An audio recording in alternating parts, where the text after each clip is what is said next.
Christmas! Merry fucking Christmas, Beaners! We did it. Christmas episode. I got my Christmas hat on. And I am the official Spoil the Beans Christmas pickle! Woo! Christmas! What are you? Christmas. The Christmas pickle. This is what Muslim families teach us about Christian people. What's the Christmas? I've never heard of the Christmas pickle. The Christmas pickle. He comes down and he hands all the gifts to people. Yeah. We call that Santa. And then he's a great side with barbecue. He's a lot of things, the Christmas pickle. Whoa. Yeah. You go with shots. You take shots, he's there. Called pickleback. Yes. But the Christmas pickle, he's the father of all pickle-related stuff. Interesting. Yeah, and that's what we think of you. Yep. And guys, if you don't watch the episode, this is why you should. Yeah. He is dressed like a goddamn pickle. Christmas pickle. Christmas pickle. Anyway, thanks for coming, Beaners. Thanks for coming and spending your Christmas with us. Mm-hmm. We very much appreciate it. Shout out to all the San Diego Beaners. Oh, my God. Shout out to you guys. You came out Sunday. You packed it out. I really hope so. It hasn't happened yet. Yeah. We're putting that in the universe. Yes. Yeah, you packed it out. You came out strong. You showed out. Thank you for all you guys who came out to the Thursday, Friday, or Saturday. And then if you came out to Sunday, you are a fucking top beaner. Yes. For sure. If you got a shirt, you're a top beaner. If you fucking just said hello and got a picture, you are a top beaner. And Lionel Williams, you are the fucking GOAT. You flew out on a plane. You win. Crazy. You win. Crazy. Other beaners, step up your shit, all right? Because that guy clearly won. Beaners, Merry Christmas. I mean, it really does mean a lot that you're fucking hanging with us. I mean, you could all the episodes and podcasts in the universe, and you're spending your time and your Christmas with us instead of your family. We appreciate it. Yes.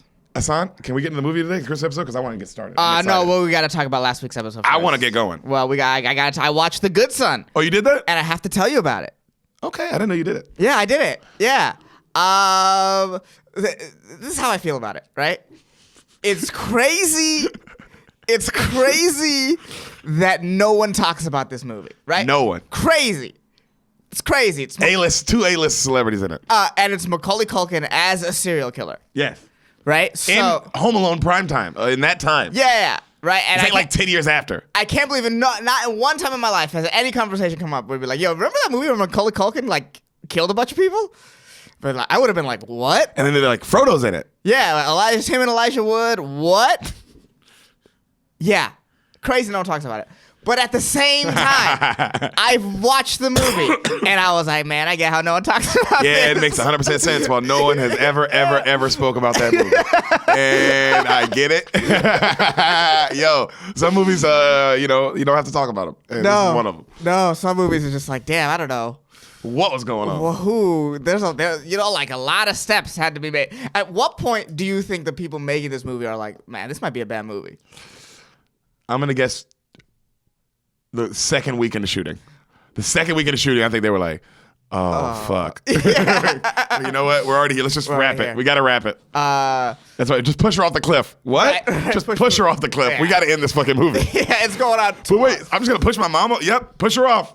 You know what you love about Tarantino is that like none of the scenes are wasted. Every scene means something. Oh, every word means something. This movie is the exact opposite of that. Nothing means anything. Yeah. There are so many completely unnecessary scenes. Oh, like when he's like, I want my mom to come back as a dog. Wait, first of all, if his mom came back as a dog and saved him, that would have been way better than anything that happened in this movie. That would have been the greatest thing of all time. That would have been the greatest if thing the dog came back to stop Macaulay Culkin. Yeah, and save the mom off the cliff. You know, like why does his mom come back in another mom? Yeah, it doesn't make any. A woman that she knew, by the way. Yeah, she knew. A woman that she fucking knew. Yeah. And how come she's also like, the mom is also like weirdly broken up about how her kid just died. You know, like her kid just died, but she seems really normal around the new kid. You know what I mean? What do you mean? I don't know. It's just she wasn't a very good actress. Yeah, she wasn't a good actress. That's what it came down to. Okay, because I'm like, what? Yeah. The parents, neither of the parents were good actors. Kids were phenomenal actors. They really were. Macaulay and Elijah were clearly the best actors in this. Clearly got the big boy trailers. That's what I was watching Elijah, and I was like, oh wow, he's way better of an actor than what that role was. Oh God, yeah. Yeah. That role required someone who can't act at all. No. Dude, the main character fucking sucked, bro. All he did was complain to adults, and then he did nothing the whole movie. No, Macaulay is the movie. Yeah, Macaulay is the movie. Every scene he's in is exciting. Like you are like, You know how like when the Joker's on the screen in The Dark Knight and it's just like a little more titillating? Right. Yeah, every time this little weirdo was on the screen, I was like, bro, this is fucking crazy. Yeah, it's crazy. He did Killer very well. He did Killer very well. He did Killer very well. He was also funny that he was just a kid from Home Alone. Yeah, but like real. Like the real kid from Home Alone. Like how he would actually be. His parents didn't love him and he Right. fucking took it out on burglars. Man. He would have murdered those guys. He would have murdered like right away. Yeah. Those people would have been dead. He could have called the police at any time, but that's a whole different argument for later. He could, Yeah, they did not cut the power, nigga. They didn't fucking- or cut the phone line. That could have been the first. That could have been the first thing you did. Just in general, you're a kid and you find out your parents leave you. If you called 911, people would be like, "I get it. That's what he's supposed to do." Yeah, the Elijah Wood kid in this situation, He does nothing. In this He's movie. useless. I will also say, Yeah. he is outmanned Yeah. by a long shot. Right. Right. He is outsmarted. He is outmanned. He's out crazied. Yeah, but he doesn't even try. Here's the thing. It's not like he's getting, okay, in the flow of a game, he's getting butt fucked, right? Hard. Like, his defense is not good. Yeah. So it makes sense that at that point to at least try some offense. He tries no offense in the entire movie. At no point does he actually take any steps to stop Macaulay. Or just like I'm gonna get him caught. Right. I'm going to try to figure something out. No, all he does is complain. And then mom slaps him, which is hilarious. He also, the person he complains to most is Macaulay. Yeah. So it's like, you're really doing nothing. Other than giving away all your cards. Yeah, right? This kid's a fucking psychopath, dude. Yeah. Also, I have to say, that child therapist is one of the least professional child therapists of all time. She was terrible. She's so unprofessional. To seek out your client, first of all, just while he's in a park, to seek him out outside of office hours is awful. There's no way. That's probably, if I had to guess therapist school day one, that's day one shit right there. How about this? You have a meeting with the client. Yeah. That client walks in. There is another client in the room. Right. And that client's like, hey, come on in. And it's like, yo, right there, she should be like, Right. whoa, what is going on? Right. What's going Also, on? to tell Macaulay about Elijah is so unprofessional. Yeah. You can't do that. Can't do You're that. sharing It information. doesn't make any sense. Doesn't make any sense. This is the worst child profession. Right. And then,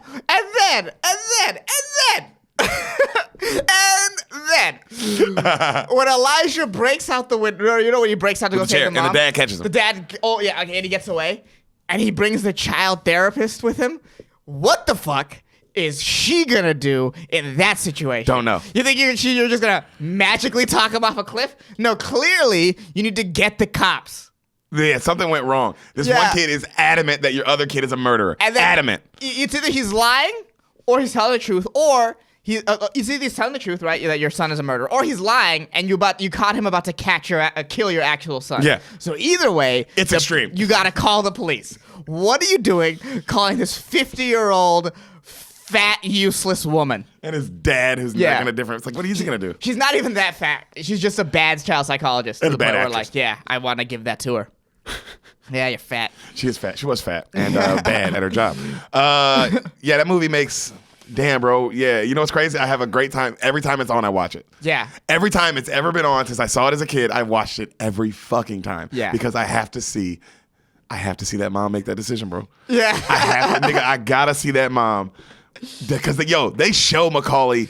Oh, his dead body. That was amazing. Telling you, bro. So It's so For those of you gangster. who haven't seen it, his dead body is like on the rocks, and it's bloody as shit, right? It's like, that's a 12-year-old. Yeah. And then the waves take it away. And the mom has to watch It's it. one of the most graphic scenes out of nowhere. Yo, I feel like that and the one he said, "Don't fuck with me," were shoot in to make this like a rated R movie. Yeah, because that Don't Fuck With Me was crazy. Yeah. Also, this is not I saw that it was rated R, and I was like, oh well, this is not a movie for adults. This is literally a child's horror movie. It's Chucky without Chucky. Yeah. Like the little boy was Chucky. It's for kids. Yeah. It's a children's horror movie. And it made no sense. You know what? It would have been good if, or it would have been interesting, is if it was like you could remake this as like a Netflix series to make Oh, this good. and they But you dive have to into it like real really slow. dive into the characters and go real slow. I mean, like nothing even really would happen till the end of the first season to set up the second season. So Right. you'd have to Or- like take your time. Right. And you wouldn't figure out that he's a murderer until halfway through. You know what I Yeah. mean? Like you'd have to take your time and really, because then it's interesting. These characters are very interesting, but Jesus Christ. It'll be awesome if the first season, they show him like at the end of the first season, he kills his little brother. And Elijah knows, right? But nobody, and then you go into the second season, and then you know what I'm saying? It's like, a cat and mouse game. Yeah. Goes from a whodunit to a cat and mouse. Yeah. That'd be great. This could be well done. The idea is not bad. Yeah, but it's terrifying. Yeah. Because I just like the idea always, just because it's like, dang, bro, this is how a little kid becomes a serial killer. Well, there are those kids that just kill people. Yeah, they become serial killers. Yeah, no, not become serial killers. Are already serial killers. Yeah, like like that's what they are. That's what you know they what I mean. They are. If you let this nigga grow up and keep living life. No, not even if you let this nigga. Wow, I can't believe I said that. You said it. You said it. Yeah. Not even if you let him grow. What's it called? Grow up. It's that they're already killing. So if you let him stay free, that's what I mean. Yeah. If you let this nigga exist, he will. You know what's crazy about him? Yeah. He'll find a job. He'll find a wife. He'll probably have kids. He'll probably move up in his career. That's what's even scary. Because that Macaulay Culkin kid, CEO. Yeah, you see the Macaulay Culkin kid? Like that kid's not an idiot. He's not gonna be working at a fucking gas station. Crazy smart. Yeah, that kid's gonna be a fucking lawyer. The kid is crazy smart. Crazy smart. That's what makes me is like, damn, bro. This nigga would have grown up to be like the baseball coach of his son's team, maybe. You know what I'm saying? Just because he's smart enough to be like, all right, let me integrate myself like with everybody. Right. And let me just pick these patsies to just kill people around them and then I can blame them for it. Yeah, he can do the thing that makes him feel good. And we all gotta come, Beaners. And that's the good son. We all gotta come. Beaners, this is your intermission right now. Before we get into the episode you are here for, really quick, thank you for listening. Yes, we love you. We do. Please subscribe to us on YouTube. Rate and review this podcast on iTunes. Please rate and review. That stuff matters. We could use the help, and we would appreciate it. Yeah, tell your friends about the podcast. We know you love it. Tell your friends about the podcast. We know you love it. You keep going back and listening to old episodes. That's how we know you love it. We appreciate that. And, follow us on Instagram @SpoilTheBeans, and then you can find our individual Instagrams. We're linked on everything. Follow Derek us on Poston, Sanamad. Yeah. Yeah. Oh, and shout out to Greg Scamato for making our theme music. If you want some more samples from him or maybe help from him, check out gregcanhelp.com. Yep. Yeah. And now back to your future presentation. And we back, and we back, and we back. We did it again. We're back. We wish you a Merry Beansmas. We wish you a Merry Beansmas. We wish you a Merry Beansmas and a Happy New Year. Please try and stay alive. Yeah, for us, please. Don't drink and drive. Don't drink and drive. Or drink and drive, but, be responsible. Yeah, be good about it. Guys, Merry fucking Christmas again. San, you want to do some dates real quick? We got dates, baby. We got some stand-up comedy dates, because that's what we actually do. Thursday, guys, this upcoming Thursday, San Diego. Your boy's still in town. The Whistle Stop Bar. Come out, say what's up. If you couldn't see me this past week with Brendan, or you couldn't come to the Sunday show, which I will try to forgive you, come Thursday, and I'll forgive you. Okay? Also, Friday, literally the next day, me and Hassan will be in the 27th. Oklahoma City. Actually, the 26th, my friend. Oh, is it 26th? No, you're right. 27th. You're right. 27th. Yeah, 27th. Oklahoma City, December 27th. We will be there. 2 shows with Mr. Brendan Schaub in OKC. OKC with Brendan Schaub. And then the next day, the 28th, we will be where, son? Tulsa. In a casino. Tulsa. That's the 28th. Come on out, guys. And then January 10th, we'll be in Foxwoods, where the Patriots play. Yep. Foxwoods at a casino with Mr. Brendan Schaub. And then the next day, that's a big day, guys. January 11th. If you are a Boston Beaner, these shows are about to, I know there are, like we talked about it, so I know these shows are about to sell out. So I know we got some Boston Beaners. Guys, come on out. Get your tickets now. Say what's up. Me and Hassan will be there, and we want to say what's up to you guys. Will Burr. Not Wilfred Burr. You're thinking of the comedian. This is a theater. Yes.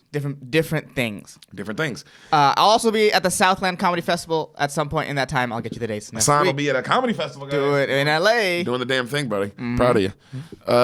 Hassan, you want to do a Beans episode? I'm really tired. I'm like, guys, I'm sick.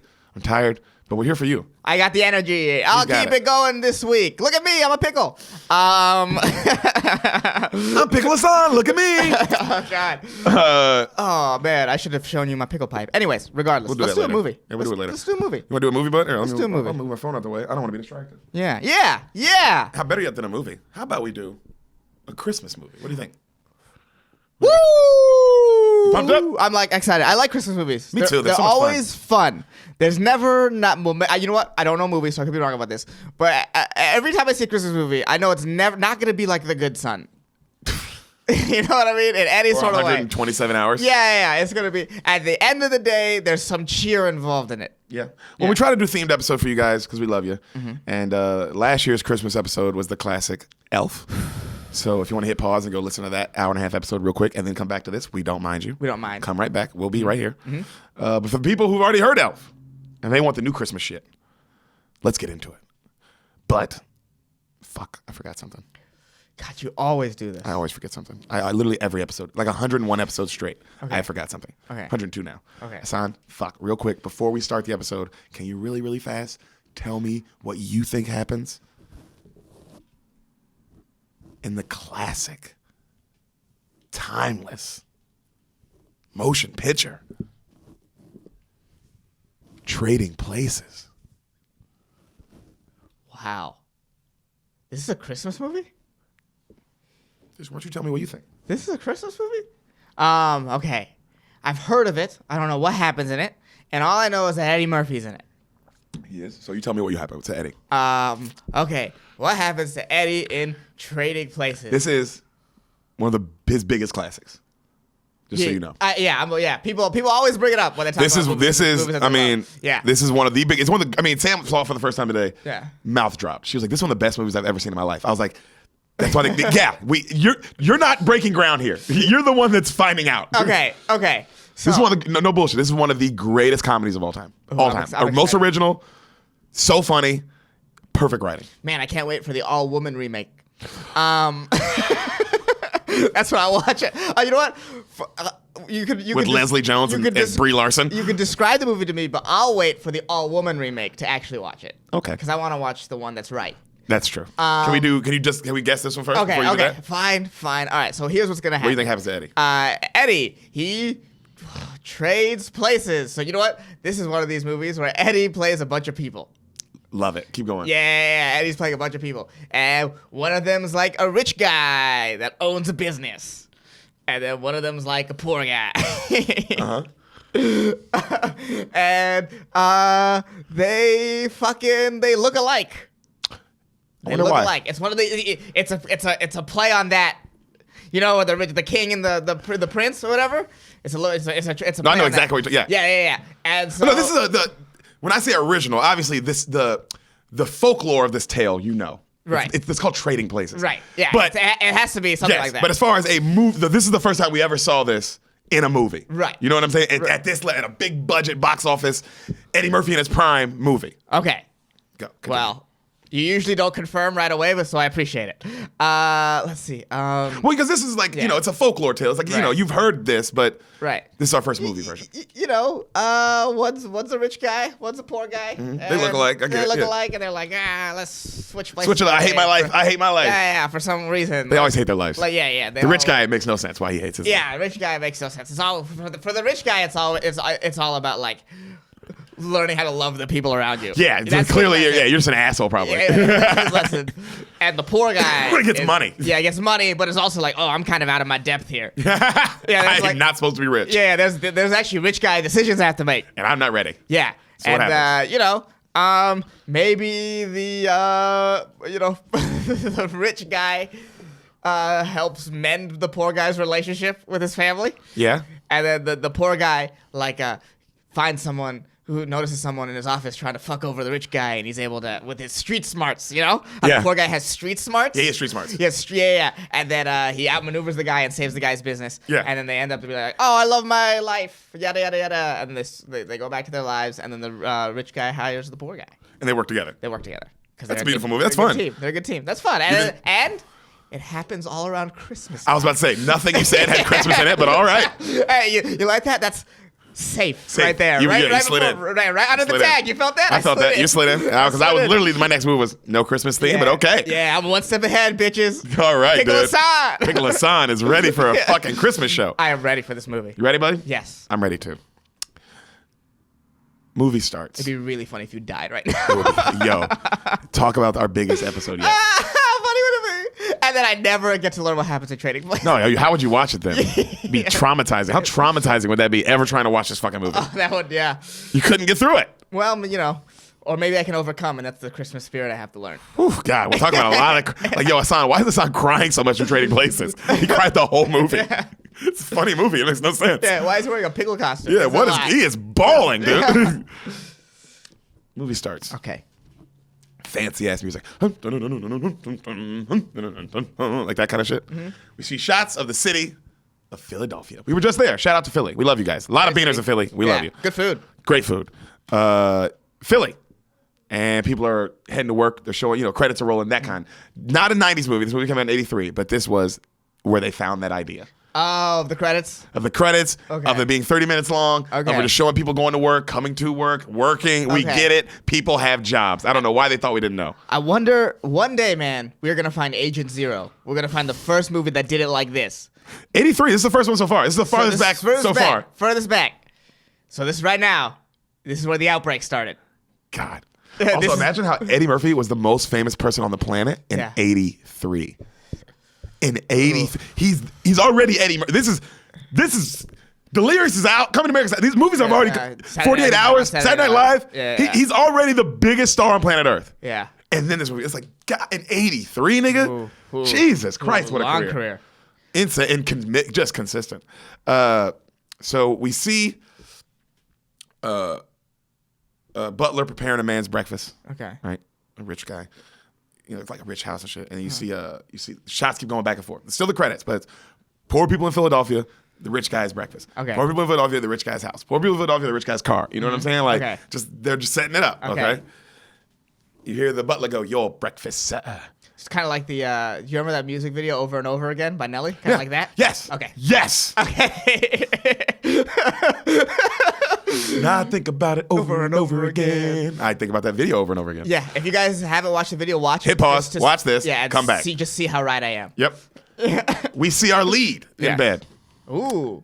Dan Aykroyd. Oh, wow. So Eddie Murphy is Dan Aykroyd. That's No, pretty no, good. no, no, Pretty no, good. buddy. So Eddie Murphy No. dressed up like Dan Aykroyd. You're That's fucking God. wild.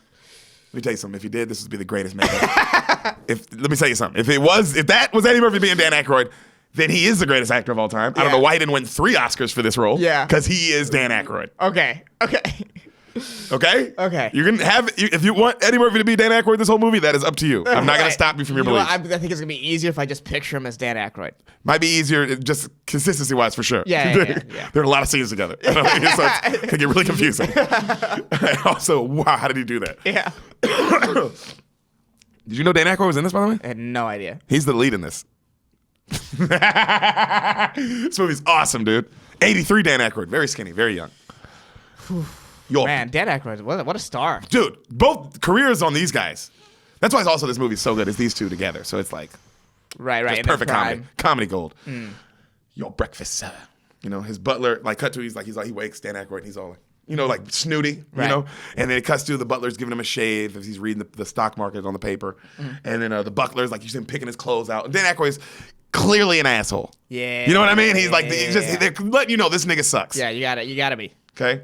He heads to work. Big Duke and Duke. Big fancy building. That's the name of it. Duke and Duke. Right. All right. As he walks in, everyone's like, "Oh, good morning, Mr. Winthrop. Mr. Good morning, Mr. Winthrop. Mr. Winthrop, good morning." He's just, morning, to everybody, but as he walks to his office, okay? He goes in this crazy big office. It's got like a fireplace in it and shit. And then it shows him doing like stock market shit. That's what he is, stockbroker. And he kills it. He knows what he's doing. Yeah. He's a machine. He's a wolf of Wall Street. He's a wolf. We see the 2 old owners, the Duke brothers. Okay, they have a castle. I mean, literally a castle of a house. I mean, a million helpers who are all like, "Good morning, the Dukes. Good morning, Dukes." And they're like, "Good morning." They're not really speaking to him. They're just kind of tip their hats. Right. Also, and then they pull off and they head to work. Makes no sense why these brothers live together. They don't address it. They don't talk about it. I've seen the movie maybe 100 times. I never noticed till today. I was like, my nigga, it's 7 in the morning, 6 in the morning, and these 2 dudes are coming out of a castle at the same time. This makes no sense. One of the brothers is way older than the other brother. Yeah, why would you want to do that? Why would you want to live with your brother? They're not That's twins, weird. dude. Yeah, it's weird. Even twins living together is That's weird. what I'm saying. But it's like, dude, this is your younger brother, an older brother. But it's their company, Duke and Right. Duke. Okay. Yeah, you're like successful. You can have your own place. Oh, they can both have their own castles. They own a one of the biggest stockbroker firms in the world. Huh. Love it. That's They funny. can definitely own their own castles. That's funny. That's funny. You know what that means? There's definitely some people who saw that in theaters and thought the exact same thing. It's like, huh. Huh.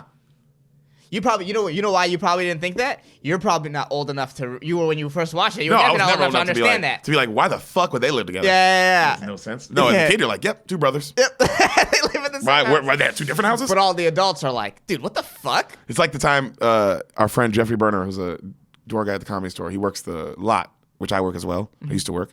And one day, the Sklar brothers, these two twin brother comedians, all right, they pull in the lot. The first one pulls in the lot. This is Jeffrey's like first time ever dealing with both of these guys in the lot. Right. Jeffrey comes up to me and he goes, fucking Sklar brothers. I go, what? He goes, they drove separate cars.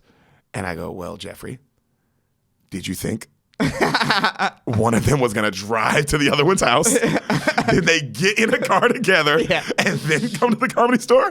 And he brought sweater to Jeffrey.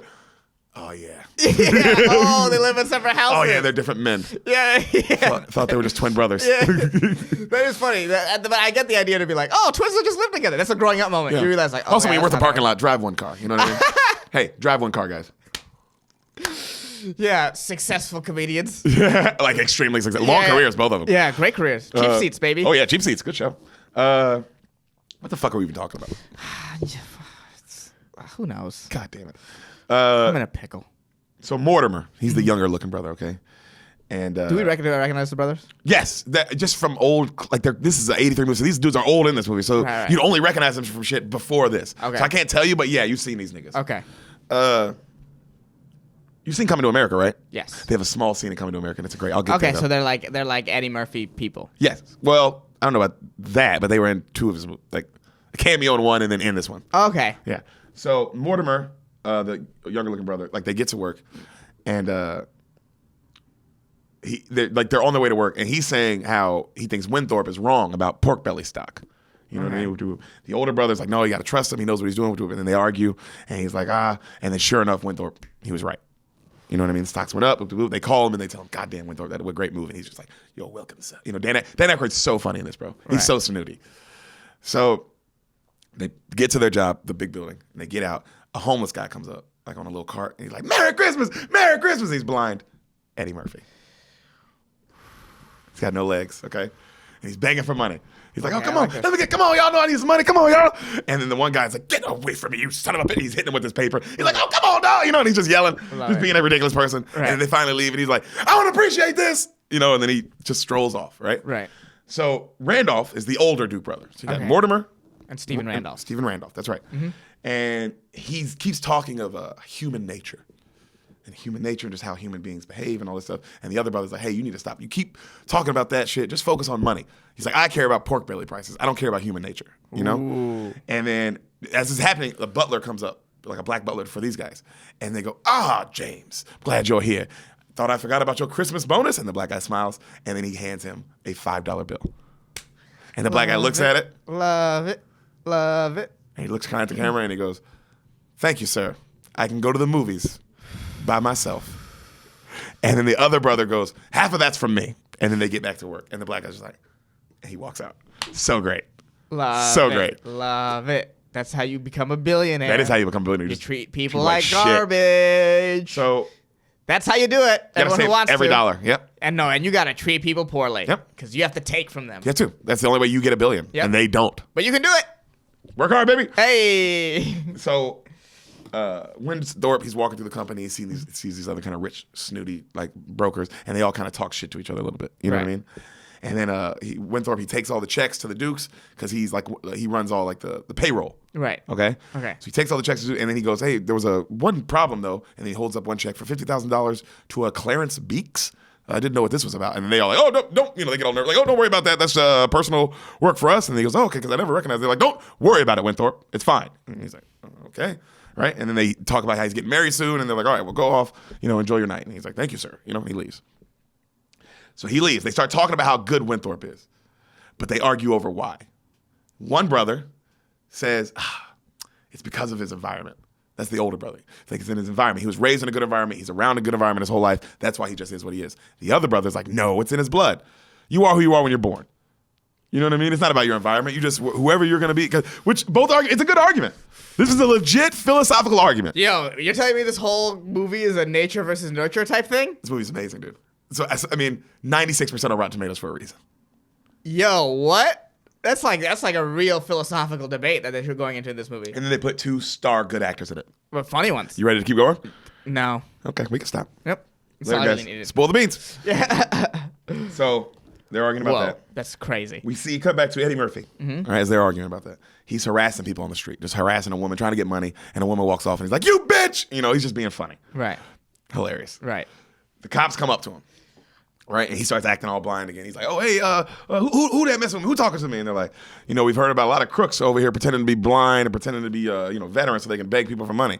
You know, that wouldn't be you, would it?" And he goes, "No, man, no, I'm not one of them, man. I was in Nam." And the cops are like, "Oh, wow, we were in Nam. Where were you?" And he was like, "Oh, man, I was in Sang Bang, Gang Gon. I was in all of them, baby." You know what I mean? He was like, "I was doing the damn, that was a Green Beret, Special Commando. You know me." And they're like, "Okay." And as he keeps talking, and then they take his, like, shades off, and then they set him down, and he just keeps talking, and then they stand him up, like they grab his arms and stand him up, and like he clearly had a blanket covering his legs. Right. And it falls, and then Eddie's legs, he puts one down, and then the other down, and he goes, "I can see. I got legs! Thank you!" And then the cops are just like, he's like, thank you. Oh my, and he's just so into it. They're like, "Oh my God, I praise Jesus. I can walk. You know, thank you guys, you did it. It's because of y'all. Thank you." And he starts walking off slowly as they're just looking at him. And he just keeps walking up, backing up, right? As he keeps backing up, he turns to like go the other way. Another cop car pulls up. And he's like, how you doing, right? And the other cops are still looking at him. And he keeps backing up. Winthorpe's coming out the building. He backs up into Winthorpe. Winthorpe falls. He goes, "Oh my God, dude, I'm so sorry about that, man." He picks up his briefcase to hand it to him. Winthorpe, thief, this man is stealing from me. He's like, "No, I'm trying to give you your briefcase back. Just take it. Don't shoot. Please don't shoot. Don't shoot me." He's like, "I'm not going to shoot you, man. Police. And then the police, of course, start running at Eddie. He's like, hey, and he takes off. So now he's running around the building. Everybody's chasing him. Winthorpe's yelling, "Get that man! That man assaulted me! Get that man!" And Eddie's just dodging the cops. And then finally all the cops pull their guns on him. And he's like, "Officers," you know? And then everybody's like, "Good job, Winthorpe." They're all praising Winthorpe, right? Crazy. Dude, this movie's awesome. Whoa. Yeah, it's like how everything happens is beautiful. Yo, if this was current times, someone would have had a phone on him and he would have been like one of those white ladies. Oh, like, it'd been huge. Yeah, it would have It'd been been huge Yeah. viral hit. And it would have been like hashtag Whiny Winthorpe or whatever the Yep. fuck. Yeah. But it'd be instead it was in the 80s and that nigga just went to jail. yeah, usually. And that's real life. Yep. So the Duke brothers come down. They go, "What's going on here?" And they go, Winthorpe tells them how this man tried to steal the payroll from me, sirs, but I stopped him, all this. And then the cops are like, they're saying they're going to arrest him. And arrest this man, Eddie Murphy. And then Winthorpe's like, "I'd like to press full charges against this man." And he looks at Eddie. Eddie's just like, "Oh, come on, man." You know what I mean? And then Stephen Randolph he looks at Eddie and he goes, "Tell me about your past, young man. Did you grow up in a rough house? Were you poor?" And he's like, "Yeah, we were poor. So what?" He's like, "Good." He's like, "Okay, did you, and he's like, did you do drugs or do you have a violent history of crime?" And then Eddie's like, "Man, I'm not talking to y'all. I need a lawyer." And then everyone in the room who's a lawyer, obviously, they all just put their heads down like they're reading and shit. Right. And they take him away. So Winthorpe and Mortimer, they walk off to themselves and they go, And then Randolph goes, "I don't think there was anything wrong with that man." And he goes, "What?" The other brother's like, "What do you mean?" He's like, "He's just from a poor environment." And the other brother goes, "There's something wrong with him. He's a Negro." And the other brother's like, "Well, yeah." Yeah, we start with a base understanding. I was just saying how he doesn't seem like a bad Negro. That's Yeah, his vibe. Was like, you're right. He looked like one of the good ones. Yes. Yeah. That's the other brother's vibe. Right. And then the other brother goes, "No, given the right surroundings and encouragement, I think that young man could run our company even better than Winthorpe."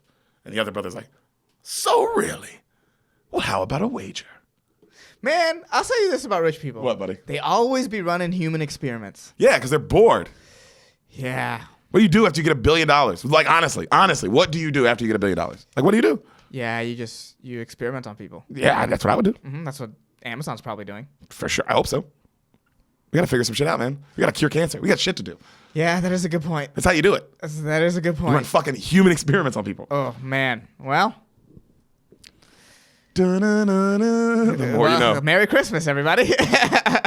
So he goes, What do you think Santa's doing to those elves, huh? oh, Jesus Christ. Definitely some naughty shit. They talk about, he's telling him how he thinks, the one brother's like, "Let's talk about a wager." He's like, "Well, I think Winthorpe would break if he lost everything. He would be an animal too, just like that man." And they get excited thinking about the concept. I'm like, no, I disagree. And he's like, oh, I disagree with you. And then the one brother goes, well, we've done this before. And the other brother goes, how much you want to bet this time? And then the other brother goes, the usual amount? And they shake hands. Okay? So, Winthorpe is now, you ready? Winthorpe, bro, movies hasn't even started yet, nigga. Winthorpe is all set up. Okay. He's with his girl, right? And he's at dinner and he's bragging about how he was a hero today, and the girl's getting so turned on, by this story. He's just bragging and bragging. And she goes, I want you, Lewis. And he goes, Coleman, which is the butler. Mm-hmm. He's like, we will take our drinks by the living room and then by the fire. And then the Coleman guy's like, okay. Because he's making all this food for him. And then he's just like, you can tell he's just like, fucking this guy, Right. And right then, the Duke brothers call the butler. And he's like, hello, sir. And they're like, it's the Duke brothers. He's like, oh, yes, sir, yes. And then they tell him what they want. And then he's like, an experiment? He looks around. He's like, well, I mean, this is your house, sir. Whatever you want, I'll make the proper arrangements. And he hangs up. He just kind of looks around like, that was okay, So Winthorpe and his girl, they're making out, and they're talking just about how great their life's going to be. They're getting married. He's going to keep moving up in the company. Everything is perfect, and it couldn't be worse, Right then, Coleman comes in. He's like, do you need anything else, sir? I have some things to attend to. And he's like, oh, no, good night. Good night, Coleman. And then Winthorpe's like, Coleman's like, good night to you too, sir. All nervous, right? And then he leaves. So, cut back to our boy Eddie Murphy. Okay. He's in jail. He's bragging, right, about how he killed a guy. That's why he's in there. And Hilarious. he robbed this dude. And how he was. And they're like, how'd you do it? And he's like, oh, I was taught by Bruce Lee. And he gets up and he does all this fake karate, like, whoa, doing all this shit. And then a big dude who's sitting there, like two black guys.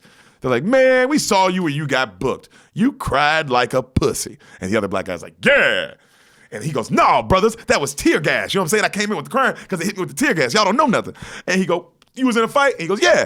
He goes, why ain't there no marks on you then? And the other black guy's like, yeah.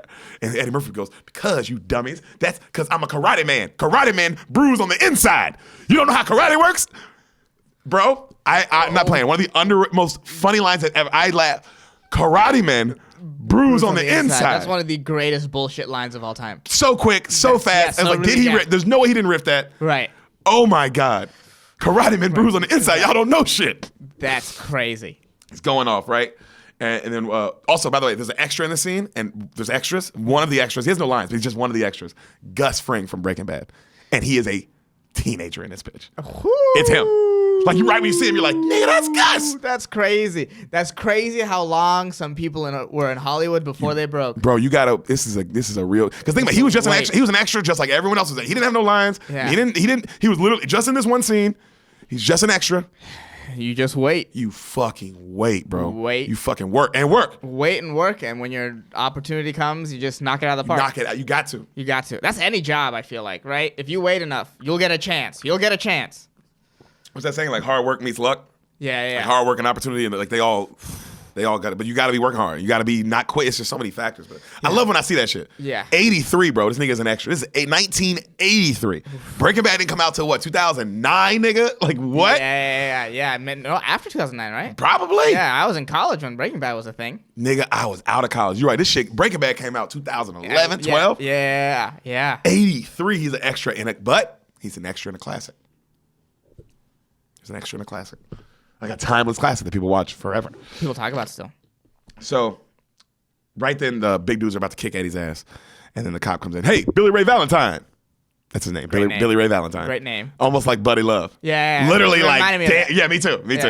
Billy Ray Valentine, you made bail. And Eddie's like, I did? This character's very Buddy Love-like. Oh, yeah. He's just kind of flowing. Yeah. A little loud. Loud, but funny. Yeah. But not really, he's kind of doing stuff. Right. Eddie walks out of jail because he's confused. He's like, who bailed me out? What am I doing? So he's just kind of looking around. You see a limo pull up. Mr. Valentine. It's the Duke brothers. Could you spare us a moment? And he's like, man, I know you two guys. You're the two old guys that said I was stealing from him. And they're like, oh, come on, get in, sir. And he's like, why? So you can say I stole the car? And they're like, oh, come on. He doesn't trust him. They're like, oh, come on, buddy. And they get out and they're like, please, just want to talk. Get in. And he's like, they tell him they bailed him out. And he's like, all right. He gets in. And the brothers look at each other. They smile real big. They did bail him out. That would make you go, well, I got to hear whatever this is. And where else am I going to go? Yeah. It's fucking cold. It's Philly in the winter. Yeah. And I'm homeless. And I'm fucking homeless. So. Life's real, huh? Oh, so real. They go, we want to help you, Mr. Valentine. We run a program to rehabilitate people. We can offer you a car, a house, and employment, $80,000 a year. And of course, Eddie Murphy's just like, he leans forward to the black driver and he goes, hey man, is this a joke? And the black driver goes, no. And he goes, they some faggots, huh? And the black driver goes, no. That's my first thought. The first thing I would say is like, man, are they gonna fuck gay? me in the ass? I would think they're gay. Yeah. I thought they were gay when they lived in the same house. That was my first thought, if I'm being all the way honest. These two brothers fuck each other, bro. Oh yeah. This is some weird shit going on in that castle. Yeah. Oh God. Neither one of them are married. There's some weird shit going on. No kids. Yeah, I can't imagine as like a guy like feeling how I feel now by having roommates. I can't believe I would be 50 years old. A billionaire. Yeah, a billionaire living with someone if I had the means to live by myself if I wasn't fucking them. Or they were my child. One of the two. Jesus Christ. Yeah. It's the only way. So they the guy goes, no, they're not faggots, which is hilarious because they can say faggots in this time. 83, awesome. The two old guys are like, look, we dropped all the charges. We can let you out now, and you can leave us forever, or you can see what we're talking about. And then Eddie kind of stops and he looks. It's a limo. He's looking at them, and they offer him like they have cigars and like brandy, and he's like, nah, man, I'll hang with y'all for a little while, just see what's up, you know. So they take him to Winthorpe's house. Okay. And Coleman's there. And Coleman tries like, oh, how's it going, son? I'll be your butler. Man, I take your coat. And Eddie's like, no, I got my own coat. Don't worry about my coat. Take your coat. You know? And he goes like that. And they have to explain to him, like, he's your butler. He's here to help you. He's my slave. You know? And so they say, why don't you go upstairs and get cleaned up? The butler walks in and he's sitting in the hot tub. Jacuzzi. Right? And then the butler goes, would you like me to cut on the jacuzzi, sir? And he goes, man, I knew y'all was faggots. I ain't doing no jacuzzi with y'all. Fuck that. And then they go, no, sir. And he cuts it on and the bubbles come out. And he goes, oh, man, when I was a kid, you had to fart in the tub for this. And he starts just playing. And singing, right? He's so happy.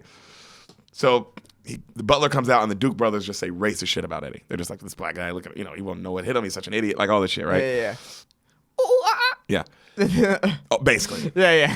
So Eddie Murphy comes out. He's dressed up in a nice suit. Really, he looks sharp as fuck now. Right. And they try to tell him that this is his house. You own everything in this house. This is all yours. And as he's telling, he's like, yeah. He's just stealing everything. He's just looking at stuff, but this is all mine. Oh yeah, it's my house, and we're all friends, huh? And he's like, he just keeps stealing shit. Great. I mean, dude, the acting is so good. That's so funny too. He's stealing his own shit. Oh yeah, and then they're looking at him and they're like, you don't have to. They're trying to explain that he doesn't have to do that. And he's like, yeah, of course I don't have to do that. What are you talking about? He just keeps. Also, it makes no sense how much shit he's putting in his jacket pocket. Right. Okay. And so they don't trust it. And then he goes, so this is my vase, huh? And they're like, that's your vase. This right here, this is my vase. Like, yeah. And then he starts playing with it. This is my vase, huh? So if something happens, it ain't gonna be. And he drops it and it breaks. He goes, I'm so sorry. And they go, Billy, that's okay. That's your vase. He goes, so you telling me it was a fake, right? That was a fake. And they go, no, I think we paid about $35,000 for that. And then he's like, and then the one brother goes, but the insurance company said it was worth 50. So actually, you just made us about $15,000, Mr. Billy Ray. He's already making us money, Mortimer. And the other brother kind of like, and then Eddie's like, y'all want me to break something else? And they're all going, no. He's like, okay. He got a big face, was happy. Ooh, I've never seen the movie, but that was a good impression. Oh, come on. That was a good one. I know my Eddie. That was a good one.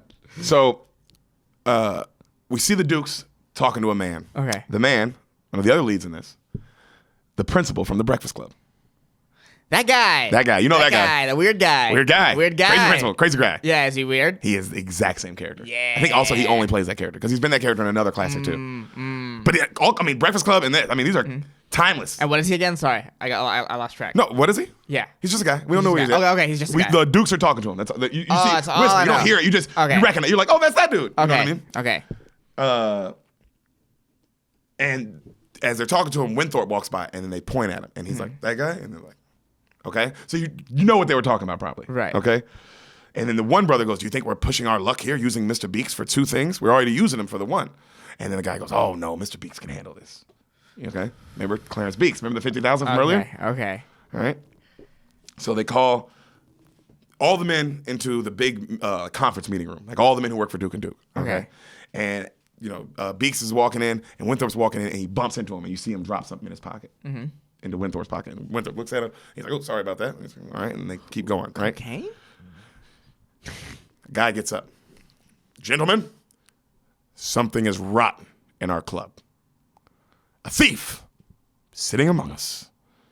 Not an ordinary thief like Winthorpe had the courage to stop yesterday. And everybody And Winthrop's like, I mean, this movie's fucking phenomenal, dude. Right. You know, he hits him with the big smile. Dan Aykroyd's so good because you just believe they believe it, bro. So you believe it, Right. You know, Right.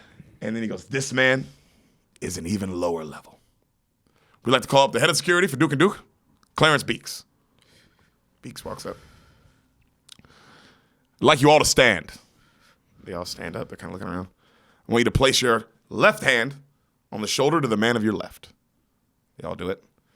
"Now I want you to take your right hand and empty the coat pocket to the man to your right." Really weird way. Everybody does it, right? Because also it's like there's this empty pocket still. Right. Takes, you know, and he's like, "Now I want you to put it all on the table." Everybody puts it on the table. He goes, "Thank you. You may sit." Everybody sits down. What the fuck's going on? "We marked 3 $50 bills with red X's. A few moments ago, those bills were stolen. One of our operatives witnessed the theft." He walks right up to Winthrop, right? And you see police coming behind Winthrop, and Winthrop's like, "What the fuck?" And then they flip over the money right in front of him. Pff, red X's. And Winthrop, of course, like, "That's not mine. I've never seen this. That's not mine. Randolph, Mortimer, you know I wouldn't do this." And then they were like, "Oh, Winthrop, if your parents were still alive to see this." Ooh. He's like, "But it's not mine. Ooh. I have no reason to steal. You know, I demand a fair hearing." As they're pulling him out, right? They're dragging him Right. out, and everybody's just like, disgusted. Yeah. 100. Also, it's like, when you think about that, like from a third party point of view, you're like, damn, he stole $150? This is all over $150? Yeah, you would think like, damn, bro.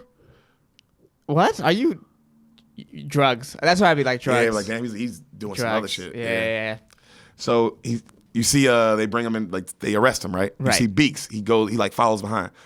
When they get to when they're booking him, Beeks calls over one of the cops, and you see him bribe him. You see him slip him a little money, and the cops just like, all right, you know. So he's talking shit. Of course, Winthrop's talking shit. Right. "This is malarkey. I'd like a fair hearing. Where's my lawyer?" Like saying all this stuff, and the cops are just being mean. Like, you know, they're like, "Take off your clothes," and he goes, "I will not." You know, but you can't make it. They go, "Strip, you little shit, or I'm gonna tear you a new asshole." And then Winthrop turns around to the other guys behind him. He's like, "Y'all heard that? He threatened me. You can't do that as an officer." And then cut to this motherfucker's like naked, sitting there like quiet, like nervous now, right? And they're going through his clothes. They're going through his wallet. And then out of his coat, they pull a bag. And he's like, Winthrop's like, "That's not mine. That is not mine." And the cop goes, "PCP, Wow. Okay. angel dust. Okay. You're looking at 3 to 5 years mandatory, buddy. Lewis." And then Lewis is like, and they book him. And he's just like, because I mean, what a day. What a fucking last 2 hours. Good God. Talk about it all just fucking crumbling. For some reason, you're like, I'm Just- still confused. Just because our friend Steven Randolph Is an wants ass. to fucking experiment on people. Ugh. You know Which what's is something he would crazy? That shit happens all the time. Oh, for sure. Oof. So Eddie comes into a bar, like a Mm-hmm. filthy bar, like like a shitty dive bar. All black people, and he's all dressed up in his suit. No, I know. You said shitty. Yeah, I guess so. And he, The racist joke wasn't well timed, and I just see yeah, racist. it's okay. You're just racist, but you are. So he throws money at the bartender, right? He's bragging and balling. You know what I Right. mean? And they're all looking at him, and everybody's like, all these girls come up. "Billy Ray, is that you?" And he's like, "Yeah, baby, that's me. You know what? Champagne for everybody." And he throws more money at the bartender. The whole bar, they all go crazy, right? Right. He's just loving it. You can tell he's loving. This is what he's always wanted, probably. Right. You know, courtesy of Billy Ray Valentine. And then remember the big dudes from the jail? Right. They're there. And they see him and they go, "Hey." And they walk up and they snatch him up. They go, "You was in jail the other night bragging about your limousine." And then he goes, and the big guy's like, "Yeah." Is that all he says? That's every time. Love it. And then Eddie's like, "Well, that is my limo outside." And they're like, "Really?" He's like, "Go look." And the one guy goes, "Go look right outside." And then Eddie Murphy looks at the one black guy and goes, "Yeah." Great. So they go look, and they see a limousine outside with Coleman, and Coleman kind of waves. Right. And they're just like, "What the fuck?" So Billy Ray cut to he's back in the house, and he invites everyone to come to his house for a house party, right? And his house is turned up. Party's jumping. You know what I mean? You see Coleman, he's running around like drinking, but also serving people, but he's just like sneaking. The Right. Butler steals the movie, by the way. He's so good. Butler's funny. Oh, he's great. Okay. Just all these girls are trying to flirt with him. But as the party goes on, he gets more and more upset at how everyone's behaving. You know? "Hey, who spilled this on my rug? This is Persian. It's a Persian rug." Everybody's still partying. And he walks around, he's like, "What is this?" And he holds up a cigarette butt. "Who put Cools out on my floor?"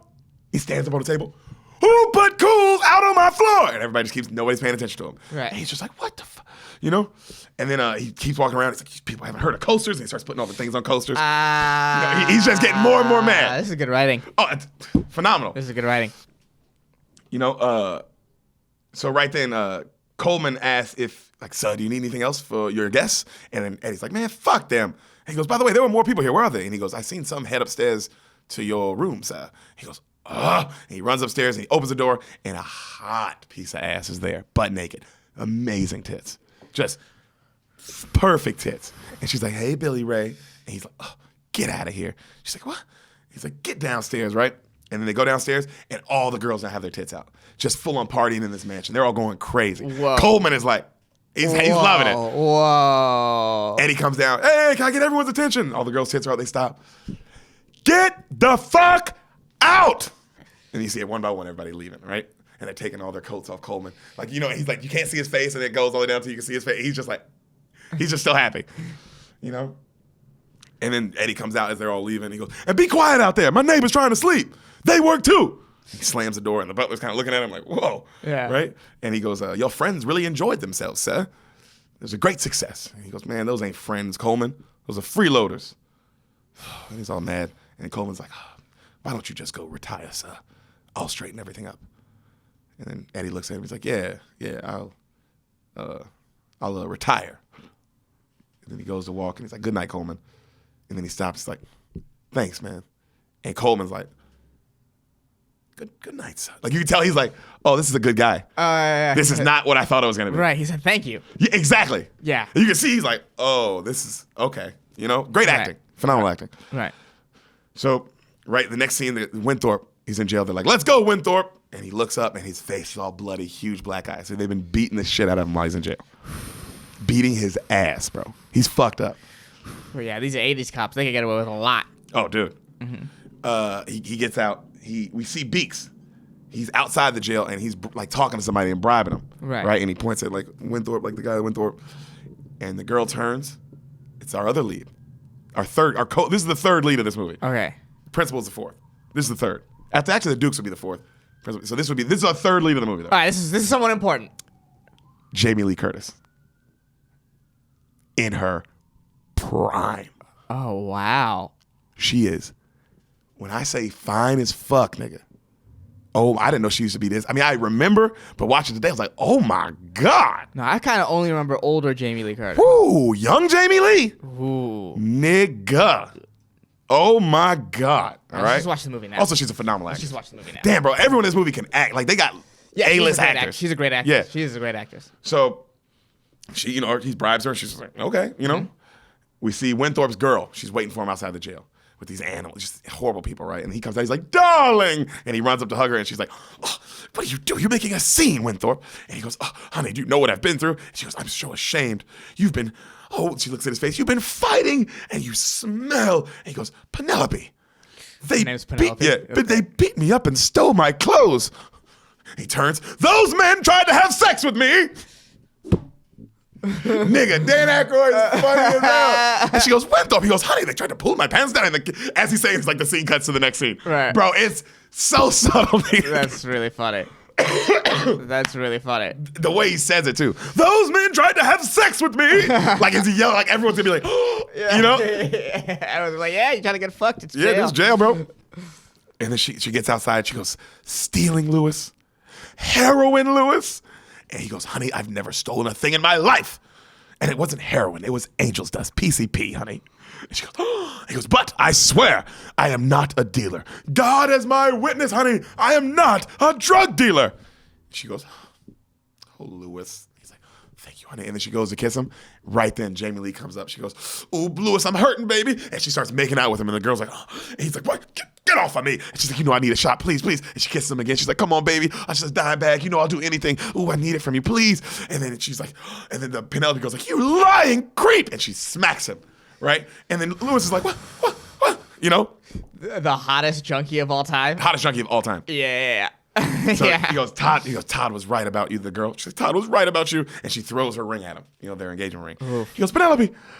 And she drives off. You see Beeks watching him across the street. He's just smiling. Okay? And then he looks at her, he goes, why would you do that? And then Jamie's like, it was a joke. He goes, what? She's like, yeah, your friend. He said you love this kind of shit. Give me $100. He said to do this to you. She goes, what friend? He's like, right over there. And she points and he's gone. And she's like, and she's just kind of like, well, I don't know what you want from me, nigga. I got the money. Yeah. So she goes to leave. And he tells her, please, if you will I have no money, I have nothing. If you get me a cab to my house, $20, I'll give you $50 when we get there. You know, and she's like, I'll make sure my butler pays you promptly. And she's like, you look like you do not have a butler. And he goes, I have a butler. And she goes, are you hustling me? Hustling you? And then he pulls out his wallet and there's just all these credit cards. Does that look like a hustle, honey? Puts it back. Dan Aykroyd's a nigga, bro. What a good. Also, it's way too many credit cards for a homeless person. Yeah. It absolutely looks like a hustle. Yeah, actually, good point. Especially considering she's like from the street. She knows. She's like, get out of here, nigga. Yeah, what, that many credit cards? So he gets to his house. She takes him there. She's waiting by the cab. His keys don't work at the house. Right. He's like, I don't know what's going on. He starts knocking. Coleman answers. He goes, oh, Coleman. Oh my God, it's so good to see a familiar face. Can you please let me in? I'm so exhausted. And he goes, who are you? Coleman, there is no room for jokes here, okay? I think you've made a mistake, sir. And he closes the door. And Winthorpe, he turns and he looks at Jamie Lee, and Jamie Lee's like, excuse me one moment. Coleman! Coleman! He opens the door. Sir, if you do not leave now, I'll be forced to call the police. And Winthorpe's like, Coleman! And Coleman breaks. He goes, and he slams the door. And he goes, and then he takes her to his bank. He goes, I'll pay you here, don't worry. And she goes, okay. And he goes up and he tries to make a withdrawal. And immediately the security come up. And they go, sir, Mr. Winthorpe, the IRS has frozen all your accounts. He goes, what? How could they do such a thing? And they go, sir, you're a heroin dealer. It was angel dust. PCP. Comedy, bro. Just phenomenal writing, phenomenal timing. Good. Oh, wow. Yeah, one of the best jokes of the Wow, movie. that's a great joke. So they take, of course, all his credit cards and chop them up right in front of him. And he goes, what's going to happen to me? And then the security throws him out the bank like fucking Fresh Prince. You know what I mean? Like Jazz. Just throw that nigga out. Get out of here. And then he sits on the ground. He's like, why? Wow. Is someone trying to ruin my life? Wow. It's happened fast, didn't it? Yeah. If I was the girl, I think I'd be like, something's up. This is crazy. Yeah, he had a banking because they knew who he was. Yeah. And they froze his accounts and now his butler. And he's a heroin dealer, but it's like, what? I know heroin dealers. This don't seem like something's up. You know? So she goes, you know what? She walks past him. She's like, forget about the 50. I got to go home. I'm so tired. And he's like, please, believe me. You can't leave me here. And she goes, I've got my own problems, Louis. I got my own life. He goes, wait. I have $150,000 in that bank, but you don't care because you helped them. You helped them do this to me. And she's like, she feels bad. She's like, get off your knees, Louis, because the whole time he's on his knees, and he stands up, and he's all confused, and he comes over, and she goes, give me your hand. Give me your hand. She goes, yep, soft hands and a manicure. You've never worked a day in your life. And he kind of you're like, damn, this girl's smart as shit. Yeah. Because that is for her, it's like, oh yeah, you ain't no heroin dealer. You ain't none of that. You a fucking rich dude. Yeah, what heroin dealer doesn't have fucked up fingernails? Just something, bro. Just some shit's going on, bro. You got hands like a motherfucker that got his hands manicured yesterday. Right. Get out of here. Right. So she goes, all right, I'm going to regret this, but get in. And he's like, and he gets in. So right when he gets in the car, he starts explaining what's going on, whoop-de-whoop. And as this is happening, Coleman and Eddie pull up, and they're both parked like this. Right. And he's going off, and then Eddie looks over, and he's like, hey, Coleman, that's the dude who got me busted. And then Coleman looks over, he's like, oh, I don't recognize him, sir. Like, that's him. And then Winthorpe sees it, and he goes, and then they start driving, and he goes, that's my car. That's my Coleman. He gets out the window, Coleman. So Eddie's like, Aykroyd's funny as fuck. I mean, dude, I don't know who to pick. It's so the whole thing's so good. Good God, he's like at least in this, it's like, oh damn, he's keeping up with Eddie in this. Oh, I mean, I wouldn't say he couldn't though. Like if you would have told me like, hey, who's funny, Dan Aykroyd or Eddie, I'd be like, oh, Eddie. But I'd be like, but I mean, nigga, we talking about Tom Brady Peyton here. You know what I'm saying? Like it's nigga, that's Dan Aykroyd, bro. I love a lot of his movies. So they he's like, Eddie Murphy looks at Coleman when he gets at the car, and he's like, Coleman, there's some strange shit going on here. And Coleman's all nervous, and he's like, you don't want to be late for your first day, sir. He kind of points at the building. He's like, Coleman, I don't even know what to do. And Coleman's like, just be yourself, sir. They can't take that from you. Eddie's like, Ooh, what a deep line. great, dude. I know they really did What well a deep with line. this movie. What a deep line. Coleman's not a bad guy either. No, not a. But he's just doing what is. It's kind of. He's in a hard spot. He's in a hard spot. He's in a hard spot. Some would say he's in a pickle. And guys, that's the episode. I gotta get the fuck out of here. I can't be around this kind of shit. Woo! I feel alive, everybody. I feel Oh, you son of a alive. bitch. So the Dukes are waiting on Eddie, and Eddie comes in his office. Yeah. And they have a bunch of plates in front of them with stuff on each one. And they go, we're going to explain to you what we do. We are commodity brokers. And these products, such as coffee, and he points at wheat, pork bellies, all right? He's like, those are agricultural products or something like that. And he goes, and then there's stuff like this. And he points at the gold and the oranges and others. He's like, these are different kind of products, right? And he's like, clear so far? And Eddie's like, yeah. And then they explain to him what they do by buying and selling and how no matter what, the whole goal is to make money off the client. So whether the client wins or loses, that's not our concern. Right. Our concern is we get a portion of we get commissions off of them. Right. And then they go, what do you think of that? And then Eddie goes, well, it sounds to me like y'all are a couple bookies. And then one brother's like, and the other brother's like, I told you he'd understand. Which is true. They are bookies. Yep. So Winthorpe says how, like he's talking to Jamie Lee. He's saying how Eddie Murphy set him up. There's no way that black guy had to set him up. There's no other way. How could this all be happening? All this Right. shit. And then they walk through the hood and they get to her place, right? She's living in like a shitty part of town. And then he goes, and he was wearing my Harvard tie. Do you think he went to Harvard? And then Jamie Lee's just like, what the fuck are you talking about? And then they get into her place. And he's like, oh, he's going to pay. Oh, I'm going to make him pay. You believe that? And she goes, Louis, shut up. Just shut up. Cabs, food, rent, all this costs money. You want to be here? You got to help out, okay? And he's like, yeah, of course. I'm sorry, you know? And then, bro, she's in this red dress. Her body is so fucking crazy. I mean, it's insane. She goes, look, my name's Ophelia. I'm Ooh, 24. Hot name. Hot name. Hot name. Ophelia's hot. 24. I'm from a small town, and the only thing I got going for me is this body, this face, and what I got up here. And then she takes her wig off, right? And she's got the short, sexy shortcut. Right. All right? The Jamie Lee cut. Oh, yeah, the one from the Halloween, like when we first met her. In the Yeah, Halloween, yeah. like that cut. And so she goes, I don't do drugs. I don't have a pimp. And this place is a dump, but it's cheap. And it's all mine. I own it. I've saved 42 grand so far. 3 more years, I'll be off my back. I can retire. And then Lewis kind of goes, Wow. you're a prostitute?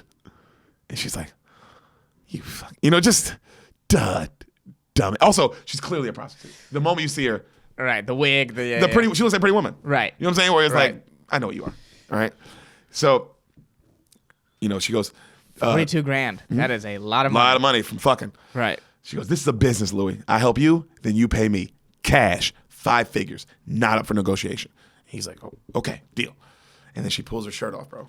And you see Jamie Lee Curtis's tits. Woo! Jamie Lee's tits, bro, for real. Pickle.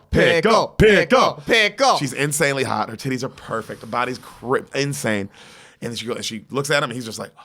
And then she goes, also, food and rent are the only things that cost money around here. You sleep on the couch. Boom, slams the door. And he's just like, right? So next day, they're buying stocks, the Duke brothers. Okay. Right? And Eddie's sitting there, he's just listening. And he tells them, they buy one, he tells them that's a bad call, they shouldn't do it. And then the one brother who doesn't like him, the Mortimer brother, he gets mad. He's like, what, you don't know what you're talking about. We can't listen to this man. And then the other brother's like curious. He's like, well, why do you think that, Billy Ray? And he tells him how it's Christmas time and people are broke. And he's like, yo, I know people, I know that's not what they're going to want to do. Whoop-de-whoop. And then they go, okay, well, listen to him. And the brother's like, Randolph. He's like, oh, we'll just see. And then he saves them like millions. Like he saves them crazy amount of money. Oh, wow. And Mortimer's like, oh. And the other brother's like, well done, William. Very well done. And Eddie has a big smile. And the Duke brothers leave, and the one brother's mad, and he drops something on the floor, right? And Eddie looks down, and it's a money clip with a bunch of hundreds in it. And Eddie's like, and he thinks about it. He's like, and he runs downstairs, and he beats them down when they get off the elevator. He's like, hey, Mortimer, you dropped your money clip. And then the other brother kind of smiles at him, and Mortimer's like, thank you, Billy Ray. And he goes, count it, it's all there. Go ahead. And he's like, I believe you. He's like, no, count it, you count it. And he's like, it's fine. And he's like, all right, I'll get back to work. And then they run off, and then he's like, nice try, Mortimer. And then Mortimer goes like, God damn it. He's pissed, right? So. These brothers are awesome. Oh, they're great, dude. Yeah, the Duke the brothers are awesome. That's a good test. That is a really good test. It's quick, too. It's quick. Yeah. So we see these rich assholes. Remember the ones that Winthorpe was playing with? Right. At the tennis club? Like the ones you talked to? So it's them. And they're with all the girls, the Penelope girl and her friends. and they're singing to him, and it's the whitest, richest shit ever. Like they're singing in like a barbershop quartet way. Okay. And the white girls are all smiling and giggling, and they're singing this song like Constance Fry, Constance Fry. Some weird rich carol. Yeah, Constance will fulfill your needs, winter, spring, and fall. And they're all like, they laugh, right? Right then, Winthorpe shows up, and he sees that his girl is with this Todd guy now. Right. And he tells him how his friends. Wait, his girl's fucking Todd now? Todd, yeah. Okay. You've been there, Ryan Hicks, shout out. He goes, I know. He goes, he's innocent. And he tells him how he's innocent, but I know I can rely on my friends. I'll use you all as a character witness. I'll be defending myself in court, obviously, but I was hoping I could just borrow some money from you. And then they all go, Lewis, stop. Right. Get out. Yeah. You know, and they're like, it's such a bad taste that you're here, Lewis. And then one girl goes, no one wants your drugs anyway here, Lewis. Go away. He leaves. That's so funny because they're definitely, in real life, they're definitely rich people like, oh, I want some of that PCP. Go away. But come talk to me. Like, Yeah, how did I come not talk know? to me in the How back. did you could have told Dude, you're so fucking PCP. Dude, I'm so chill, bro. I'm so chill. That's how it really goes down. That's how life goes. Yeah. So he goes to a pawn shop, right? Yeah. And he wants to pawn off his watch. And it's like one of the best watches ever made, obviously. You know what I mean? Right. He's telling him how it's from Switzerland, and they can tell time in Europe and Prague and all these other places and all this shit. Mm-hmm. And, you know, he's like, this watch is worth like $7,000 or whatever. And then the black guy looks at him, he goes, in Philly, it's worth 50. And he's like, all right. And he gives him the money. Wow, really not resourceful at all. He could have gone to like somewhere to get more money for that. And then he looks down and he goes, how much for that gun? And the guy's like, all right. So cut to Eddie's at a dinner with a bunch of the rich people, the dukes and like a judge and like all these people, right? And Winthorpe walks by and he's like, just watching him. And a rich guy's telling a joke, like the judge. He's like, he goes, a snail was trying to buy a car at a dealership. And the snail told the dealer, I want you to paint a red S on each side of the car, all 4 doors, back and the front. And then another big red S right on top of it. And the dealer was like, well, why would I do that? He's like, so when people drive down when I drive down the street, people can be like, look at that escargot. Escargot, that's a great joke. And no one laughs but the guy. And Eddie's just like, escargot, right? And then they ask Eddie what he thinks on a certain situation. And everyone in the restaurant stops, everyone. And they're all like, and Eddie starts talking, but he knows exactly what he's talking about. You know what I mean? And everybody's like, wow. And Winthorpe's just like, just getting so mad watching this. Right. So the next day, Lewis, he gets sick. Right, Winthorpe, he's real sick. He has a fever of 103. And she, homegirl, she has a guy come in trying to, like John, come in, she wants to, for an appointment. And she tells him, hey, I can't, honey, but next week we'll do it. And then the guy's like, what? And then she closes the door on him. She gets naked while he's in her bed. So you see her tits again. And Lewis is like, what are you doing? And she's like, shut up. And then she rubs his head. She's like, you've been so, and then Lewis is like, you've been so kind to me, Ophelia. And she's like, I'm just protecting my investment. Now go to sleep. And she rubs his head, and they kind of pass out next to each other with her beautiful tits out. Okay. Interesting. Next morning, he's a little better. And it's Christmas Eve. I forgot this was a Christmas movie. I know you did. It took 57 minutes to get there. Yep. But when you see it, bro, the whole time you're going to be like, oh, it's a Christmas movie. Oh, okay. Because it's snow and it's Christmas going on the whole time. Right. Right. Also, my whole life, they play this movie during Christmas. Because That makes sense. It's a Christmas movie. So, And Jamie Lee's got Christmas tits. oh, yes, she does. So the next morning, he says he's better. And then she tells him how, you're going to read the paper, and I'm going to go shopping, and I'll make you dinner tonight. She kisses him, she leaves. He opens the paper. Eddie's on the front page. Just getting praised about how this great new stockbroker is there. And he's just like, God damn it. He throws it. So the Dukes are holding their company Christmas party. Okay? Okay. We were at a shit's Christmas about to party get last night. Yeah. Shit's about to get wild. Winthorpe is dressed like Santa. All right? And he's stealing. He looks like a hobo, by the way. He's just dirty. And he's stealing food from the thing, just from the party. He just keeps putting food in his coat. Eddie is upstairs and he's doing work for the party, but then he notices something is up with the payroll. And then he comes down and the Dukes are talking about the wager in front of Eddie. He's like, what are y'all talking? And then they're like, oh, never, they like have to like, oh, nothing. What do you need, Eddie? Billy Ray. And then he tells him how he's going over the books, he's working, and there's something of this Clarence Beeks guy. You guys have been paying him off the books. And I was just curious what that's about. Right? And then they go, oh, don't worry about that. He doesn't work for this forum. He was here way before you, Valentine, so don't worry about that. Just have a drink and Merry Christmas. And then he's like, okay. All right. Yep. Something's up. I'm street smart. He's street smart. Yep. Winthorpe sneaks in his office while this is happening, into Eddie's office, and he plants a bunch of drugs in Eddie's desk. All this kind of shit. And Eddie walks in, he's like, hey, what you think you're doing? And then Lewis goes, Randolph, Mortimer, come in quick. And then the Dukes come in. He goes, I caught him. This man is a drug dealer. And then he shows like all the drugs he planted, And he's like, he's the pusher, not me. I told you. And then Eddie's like, yo, I just came in and caught this man planting in my desk. I don't know what's going on, but I'm calling security. And then right then Winthrop goes, and he pulls out a ham. And everybody's like, and then Eddie grabs the phone. He's like, security, can I get you to, and then right then he pulls out a gun and he goes, Merry Christmas. And he hangs up. And Winthrop's like, I should kill him right now.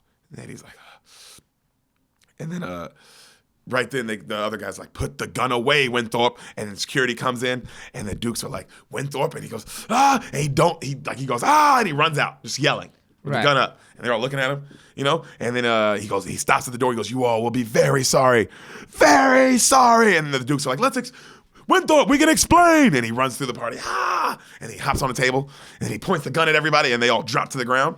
And then he smiles, and he strolls out like a tough guy. It's really funny. He strolls out. That's funny. And then they tell Eddie, they're like, oh, man, that man used to used to have your job. And he was one of the highest people at our company and one of our most promising, young brokers.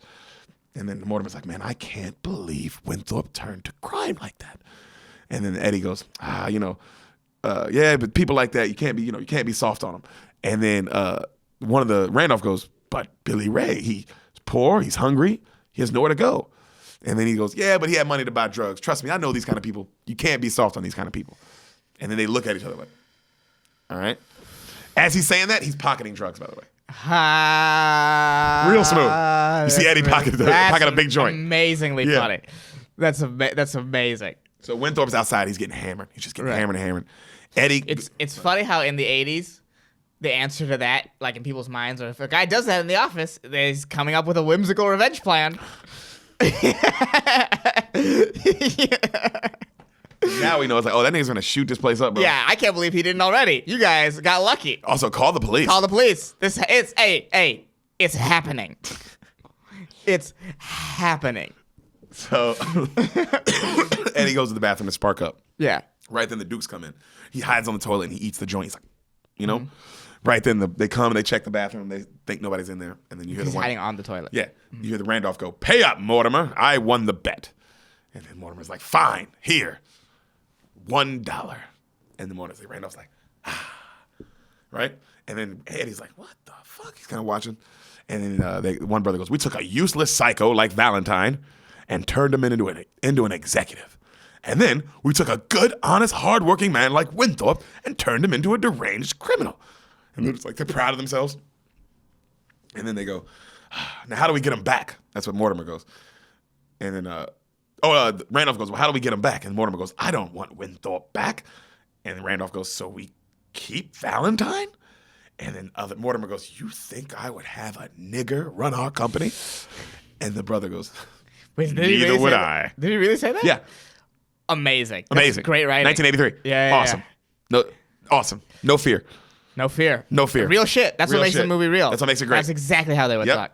And he goes, "Neither would I." And then they go, "So what do we do to Valentine?" He goes, "Let's not worry about that now. Let's hold off till Mr. Beeks comes through with the crop report. We make all our money. After that, after we ensure our great year, we'll deal with Valentine." And they smile and they walk out. Eddie, of course, is just like, because now he knows everything. Okay? He goes running and looking for Winthrop. He's running after him. You see Winthrop drunk as hell, right? And, Winthrop's ignoring him. Like, and he keeps walking. He's like, "Winthrop, come on, man." He's chasing after him. Winthrop gets on a bus and he leaves. He's like, "Hey, taxi." He follows him, right? So Winthrop gets to his house and he looks so gross. And then he pulls out the meat that he stole and he eats it through his beard. And he just looks disgusting. Right. And he gets off the bus and then the dog's just peeing on him. He's just standing there and he watches it. And then it starts raining super hard on him, right? And then he pulls out the gun and he just goes, click. Tries to shoot himself in the head. It clicks. And he just goes, ugh. And then he throws the gun and then it goes, and he walks off. This is dark. Oh, it's great. This is dark. So he comes into the house and she's getting the Christmas tree ready so she doesn't see what he looks like. And he goes into the bathroom. She's like, Louis?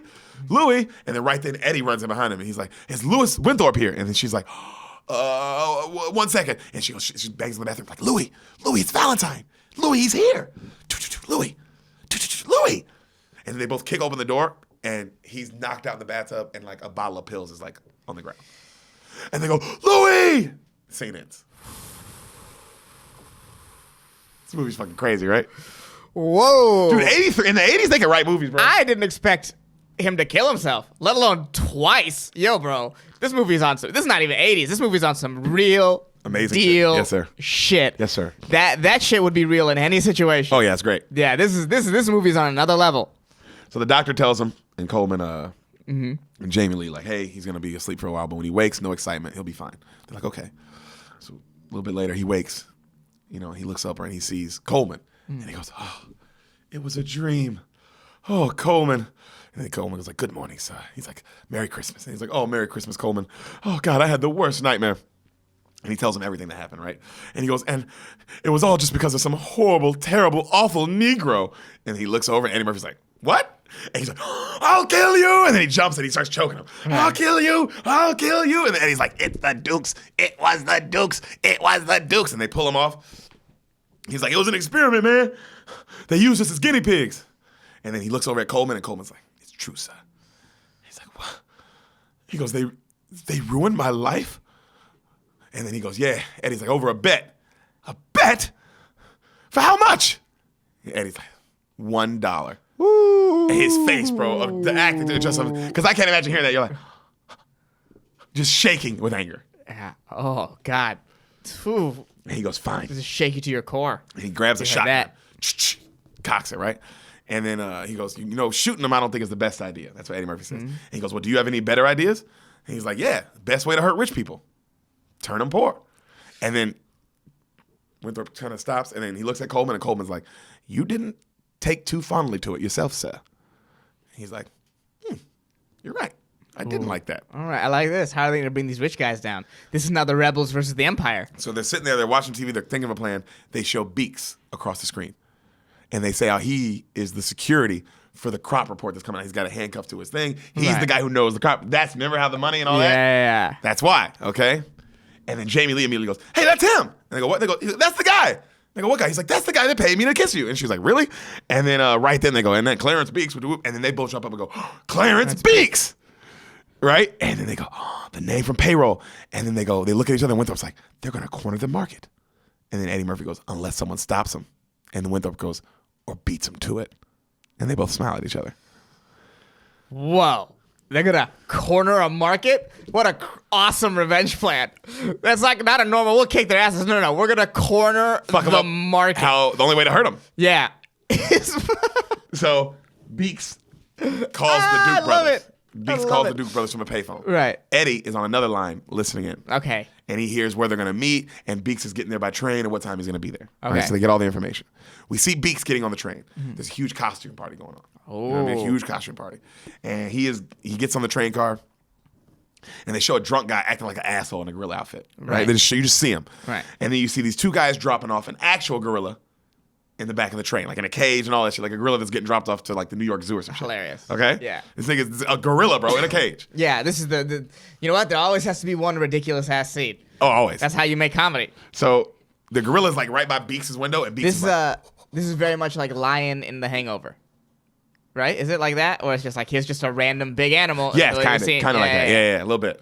So Beeks is making fun of the gorilla, and the gorilla's like, he doesn't like it. Right. Okay, and they keep dragging the gorilla on. Tiger, not lion. Right. In walks, I know, I was with you. Yeah. So Beeks is sitting in his train car. Right. In walks Eddie Murphy, all right? And he's dressed in African garb. And he's like, Merry New Year! And the guy's like, Merry Christmas. He goes, oh, I don't know the language very well. You know, and he starts talking in his African accent. He's like, I am an exchange student from Cameroon. And Beeks is like, okay. And they're sitting there quiet. And then Eddie starts just going, and then Beeks is just looking at him and just keeps doing this, right? And then he stops. He goes, beef jerky time. And then he pulls out beef jerky and just starts eating it. I love it. Great. So in walks Coleman, all right, Butler. And he's dressed as a priest. And he's pretending to be Irish. He's like, good day to you lads. And a happy new year to both of you, you know, and a Merry Christmas, you know. And then then the train starts like moving, and then Eddie was like, we are moving! We are moving! Right, and there's the two Beeks just like, what the fuck is happening? Yeah. So right then Jamie Lee comes in. She's dressed like a yodeler, like one of those kind of girls, her tits out, you know what I mean? The suspenders, the shorts, the shorts. Like the brown, you know what I'm saying? Like a yodeler, like that kind of person. Yeah. And she's got the pigtails and shit. And she's like, I am Onka from Sweden. And then she's like, will you help me with my bag, sir? And her tits are out and she puts them in Beeks' face. And he's like, yeah. And so he stands up and he grabs her bag and he puts it on top. And as he's doing that, Eddie switches the briefcase. Ooh. So he goes outside and he gives the case to Winthorpe, who's in the bathroom. Okay. All right. You don't see him, but you just you see Winthorpe's hand come out and he grabs the suitcase. And the guys who are supposed to be watching the gorilla are now partying and getting drunk. Okay. Okay. Just so you know what's going on with the gorilla. Okay. Yeah. I need a gorilla update. Yeah. Sometimes you do. Winthorpe comes in. Okay. To the train car. Okay. Now, bro. Guys. Actually, you know what, guys? This is why this movie is amazing. Because it has no fear. And this is real fucking comedy. And this is when comedy was comedy. And I love comedy now. I do comedy now. But this shit right here, nigga, this is comedy. Dan Aykroyd walks in, complete blackface. Woo! Comedy, bro. Actual comedy. Ooh. Hey, people who are sensitive about shit. Nigga, we know Dan Aykroyd's not black. Ooh. That's why it's fucking funny. I love it. It's like people forgot that's why it was funny. It's funny, the making fun blackface, of it. because Yeah. he's not black. Yeah. That's what's the comedy about it. That's the point of it. I don't know how we lost that Right. sight of that, Right. and it became a real thing that people are using it to harm people. Right. No, sometimes it's funny. It's just funny. Sometimes it's just funny. Most of the time. Actually, I'm gonna go ahead and say this: blackface, 99% of the time, fucking 99.9. Nigga. Robert Downey Jr. I don't know. Hilarious. No, just niggas at a birthday party. Yeah, Jeffrey Burner, hilarious. Matt Lockwood, hilarious. The governor who got in trouble, hilarious. Oh, the prime minister. Hilarious. Really funny. You see what I'm saying? Really funny. I can't believe how people got so mad at him. It's like, guys, he's fucking Canadian. How does he know? Even if he did know, Yeah. he's not common or whoever the fuck he pretended to be. You think he doesn't know? Also, it's like do you think he dressed up as 50 Cent going, this fucking nigger? I'm going to be this stupid nigger for No, Christmas. He was like, I want to be 50 Cent. I love 50 Cent. Yeah. I don't know what happened, bro. Oh, everything means is so serious now. Yeah. Everything's so so serious. serious. They couldn't make this movie, fool. Isn't that wonder- crazy? They I couldn't wonder- make this movie. I wonder if this is one of those things that if Twitter catches, they'll be like, we can't watch this movie anymore. I know. Absolutely. And it's crazy how They it say has a faggot in comeback. it. There's blackface in it. Yeah, all kinds of shit. Yeah. It's crazy how they haven't turned on that. It's too many things. There's so many. Because, like, how do you get to this? Right. They're dealing with this fucking dude who wants to be common or whatever, this prime minister. How you going to get to trading places? The prime minister who wants to be common. Yeah. It's probably the best political take I've heard about anything all year. And I'm voting for that nigga. So, Dan Aykroyd comes in like a boss, black-faced out. This is our pitch, guys. Vote in the Canadian elections. And he's pretending to be Jamaican. Okay. And him and Eddie see each other and go, "Hey!" And they act like they know each other. And Dan Aykroyd, bro, he's like, every time I laugh, I fucking cough, bro. I'm sick. Aykroyd, like they hug each other and then they do like we saw each other from boarding school. Remember the song? Ah, booyaka, booyaka, booyaka, ah, booyaka, booyaka, booyaka, ah. And they both laugh like that. Oh, so this is one of the funniest scenes of all time. Oh, all time. All fucking time. Oh, okay. Aykroyd lights up a fat blunt. Hilarious. Yep. And they're trying to distract Beats again to switch the cases back. Yeah. But he notices this time. And he pulls out a gun. And he's like, Winthorpe. And he pulls the dreads off Winthorpe. And Winthorpe's like, ugh. Just blackface. Hilarious. Yeah. And he goes, you fucking weirdos. Try anything funny. And this whore loses a kidney. And he puts the gun up to Jamie Lee. Oh, wow. And he goes, we're going to take a little walk. And then he walks him through the back of the party. Okay. Then, remember the drunk guy in the drunk gorilla outfit? Yeah. He starts talking shit to him. Hey, where are you guys going? Come on. And then the guy goes, get out of my way, you fucking idiot. Like Beats. And then the drunk guy's like, oh, okay. And he starts following him. Okay? So he takes him to the back. And the gorilla's in the cage in the back. Right. All right? So they walk in, and he puts them all like he's about to kill him. Like he lines them up. And then the fake gorilla comes in. And he's like, hey, man, it's a party. What are you doing? Oh, you got a gun? He's like so drunk. He's just like, what are you doing? And then the fucking guy, Beaks knocks him out. Pff. He's in a gorilla outfit. The gorilla goes, boom, knocks out Beaks.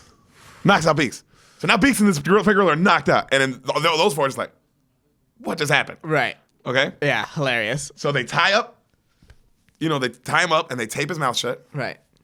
and they put the gorilla outfit on him. Okay?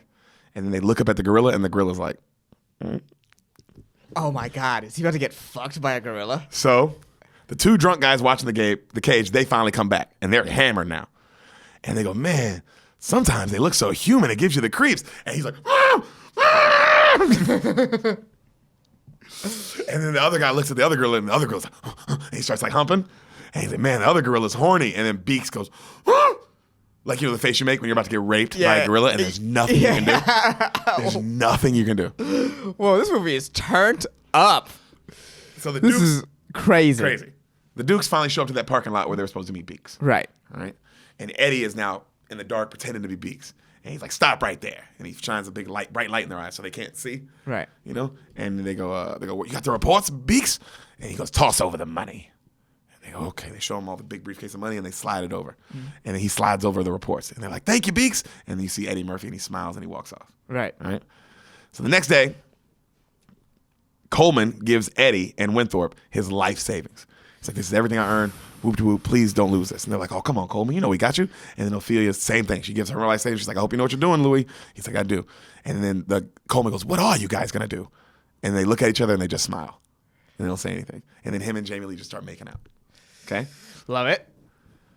So they get to New York, Okay. the World Trade Centers. Oh, man. Yeah, 83, baby. Yeah. Oh, man. Dan Aykroyd's giving Eddie a pep talk. Because he knows. He's like, you got to think big. You got to think positive. Yeah. Always go for the throat. Yeah. Buy low, sell high. And he's like, okay. Yeah. He's like, fear? That's the other guy's And problem. then we'll win on this money, and we'll buy an office at the top floor, and then we'll be here forever. Maybe. It's a 9/11 joke. Okay. I was like, man, what are you talking about? Yeah. I was literally like, what the fuck is he talking about right now? That was a long way. It didn't work. It's okay. Yeah. I still like you sometimes. Wow. Hurts to bomb in a pickle outfit. Yeah, you should feel that shit, nigga. So, fear. That's the other guy's problem. And he's Yeah. like, okay. He goes, Super Bowl, World Series, pff, they don't know pressure. This is pressure. 1 minute you're up, next minute your kids can't go to college. You understand? And he's like, oh, got it. You know what I mean? Yeah. Because Winthrop's also not. He's like, you know. Right. So the Duke guys are telling another guy to keep buying orange juice no matter what. And the guy goes, really? And they go, oh, yeah. And the guy's like, okay. Right? So in the bathroom, you hear a bell ring, and everybody fucking scatters out the bathroom. Eddie Murphy and Winthorpe, they're just combing their hair still. Calm as can be. They look at each other. Winthorpe's like, let's kick some ass. I would be confident as Eddie if I had that guy. I'd be like, man, I'm just going to do what this guy does because he clearly knows what's up. He knows what he's doing, and I sort of have an aptitude for this somewhat. Yeah. So it's like, Yeah, trust my instincts. trust my follow this instincts and guy. follow this guy. Yep. Right. So they walk into the pit. I mean, you see the stock exchange pits. I mean, Yeah. just mayhem. Absolute mayhem, you know? And Winthorpe explains how the room works to Eddie. He tells everybody what they're doing. And he goes, they're going to buy OJ like crazy. And that's, we let them drive it up, and that's when we buy. Okay? And then he goes, once the crop reports drop, they won't know what hit them. And Eddie smiles. So everyone is now just staring at the clock. It's completely quiet. They're waiting for it to hit 9 a.m. so they can start. You see the seconds go down right when it hits 9 a.m. I mean, like that shit. Yeah. Just 5,000 people too. I mean, it's mayhem. I don't know how it works. Sit and watch. I don't know how that works because I don't know how they hear each other. That'd be fun to sit and watch. Yeah. I don't know if you can get it. Also, I bet it's way more digital now because this is all manual. This is all like they're writing it. Right. Like, there's got to be a faster way now. Right, but There's they're still no probably way. still like that. No, it's still like that. But I was Right. like, there's no way they're still doing this by hand because No, that no, would no, take no. forever. No. Compared to just No. doing that. Yeah. It doesn't seem like it's baseball where it's going to keep all these rules. Yeah. Like, why do we have to keep using paper? Yeah. So everyone's going crazy, buying and selling, yelling. Winthorpe and Eddie are just waiting patiently. They're just watching, just not saying anything. And then people see what the Dukes are doing. They're like, they're buying up all orange juice. So everybody starts doing what the Dukes are doing. Right. Everybody's now buying orange juice. And Eddie's like, all right, should we do it now? And Winthorpe goes, not yet. A little bit of time passes. Okay, almost, right? And he goes, not yet. And he goes, come on, Winthorpe. He's like, almost. And he goes, Louis. And he goes, now. Selling 200 for April. Selling 200, 142 for April. Yeah! I mean, bro, like, What does that mean? I don't know. Okay. That's just what he says. Okay. And I mean, it was, I mean, the trade centers blow up like a plane hits it.